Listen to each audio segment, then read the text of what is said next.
In this video, I'll tell you how you can fix Discord gray screen issue. First of all, go to search bar and type Task Manager. Click on Task Manager and at the top type Discord.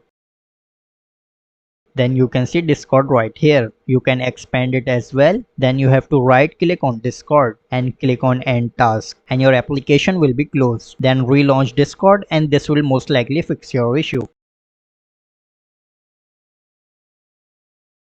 However, if the issue still remains, then what you have to do is go to search once again and type run. Click on run and here you have to type %app data %. Then click on OK. Then right here you can see Discord. Right click on Discord and delete this folder. If you see error like this, what you have to do is go to Task Manager once again. Then from here right click on Discord and click on End Task. Once you have done that, click on Try Again and it will delete this folder. Then what you have to do is search Discord once again and relaunch your application and this will most likely fix your issue.